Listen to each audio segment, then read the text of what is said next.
Pessoal, eu estou aqui com a minha Bíblia aberta em Isaías capítulo 43, onde está escrito, o textuário da leitura é: só Deus resgata Israel. Aonde está escrito: mas agora assim diz o Senhor que te criou, ó Jacó, que te formou, ó Israel. Não temas, porque eu te remi, te chamei pelo teu nome, tu és meu. E quando passares pela água, estarei contigo, e quando pelos rios, eles não te submergirão. E quando passar pelo fogo, não te queimará, e nem a chama arderá em ti. Porque eu sou o Senhor teu Deus, o Santo de Israel, o teu Salvador. Dei o Egito por teu resgate, Etiópia e Seba em teu lugar. Viste que foste precioso aos meus olhos, também foste honrado, e eu te amei. Assim dei os homens por ti. Agora veja bem, Deus está dizendo aqui que Ele é quem resgata, Ele é o Salvador de Israel, né? No verso 15 diz: eu sou o Senhor vosso Santo, o Criador, o vosso Rei. Veja só, eu sou o vosso Criador, eu sou o vosso Rei, e o vosso Salvador é Ele. Agora nós encontramos que ele veio, que Jesus Cristo, quando veio à Terra, ele veio cumprir, não é? Ele veio para cumprir justamente essa manifestação salvífica de Deus.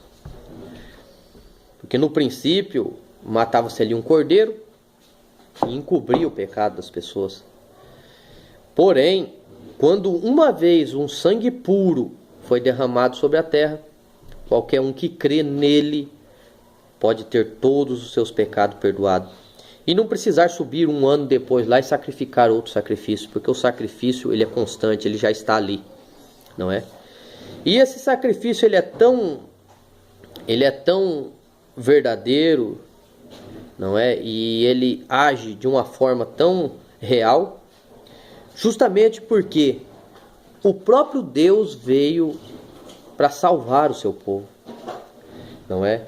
Nós lendo o livro de João, não é? João, o capítulo 1 de João, nós encontramos o seguinte, que no princípio era o verbo estava com Deus, e o verbo era Deus. Todas as coisas foram feitas por Ele. Veja só, todas as coisas foram feitas por Ele, e sem Ele nada do que foi feito se fez. Nele estava a vida, e a vida era a luz dos homens, e a luz resplandece sobre as terras. Agora, o verbo, essa palavra, ela era o próprio Deus. E nós encontramos no verbo 14 dizendo: e o verbo se fez carne e habitou entre nós. Vimos sua glória como a glória do unigênito do Pai, cheio de graça e de verdade. Agora, esse Deus, ele se fez carne, justamente para salvar, para perdoar os nossos pecados, para nos salvar dos nossos pecados. Porque Ele é Salvador. E não haveria outra maneira dele salvar o seu povo, a não ser derramando sangue. Agora, São João 4, verso 24, nos mostra que Deus é Espírito. Como Ele derramaria seu sangue? Não é? Então, por isso, Ele precisava de um corpo de carne. E esse corpo de carne foi chamado de Jesus Cristo. Porque Jesus Cristo era o próprio Deus encarnado. Tanto que nós encontramos aqui uma escritura muito interessante em Atos, capítulo 20. Veja só o que diz aqui. Atos, capítulo 20, verso 28. Onde está escrito? Olha só. Olhai, pois, por vós e por todo o rebanho, sobre que o Espírito Santo nos constituiu bispos, para apacentardes a igreja de Deus, que Ele resgatou com seu próprio sangue. Isso é interessante, mano. Como Deus resgatou a sua igreja com seu próprio sangue, se Ele é a primeira pessoa da Trindade? Se Ele é só um Espírito, Espírito não tem corpo, Espírito não tem sangue. Veja só.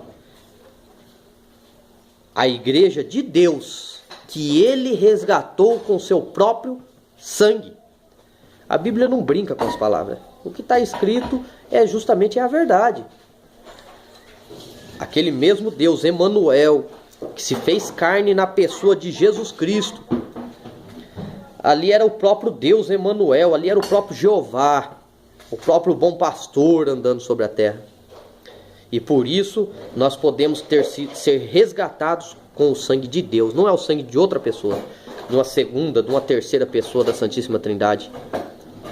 Eu creio que a partir dessas poucas palavras temos mostrado que não existe tal coisa como três pessoas separadas, distintas, diferentes na Santíssima Trindade. Se você entrar mesmo então no Apocalipse, aí que você vai ver como essa doutrina da Trindade ela despenca.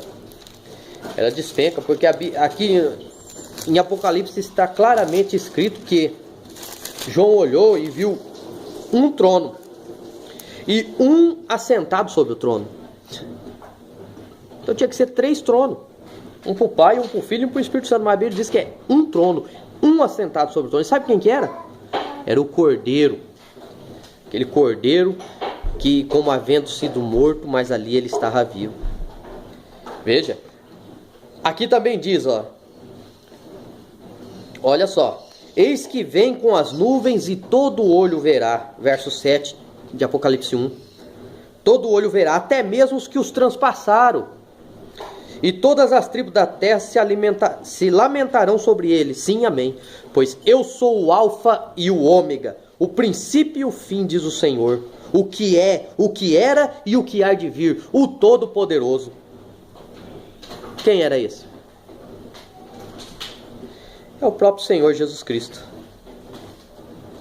Não é? É o próprio Senhor Jesus Cristo. Ele é o primeiro e o último. Veja, verso 17. E quando eu ouvi cair aos seus pés como morto, ele pôs sobre mim a sua destra, dizendo: não temas, eu sou o primeiro e o último. O que vivo fui morto, e agora estou vivo para todo sempre, e tenho as chaves da morte e do inferno. Esse é o nosso Deus. Esse é o Senhor Jesus Cristo.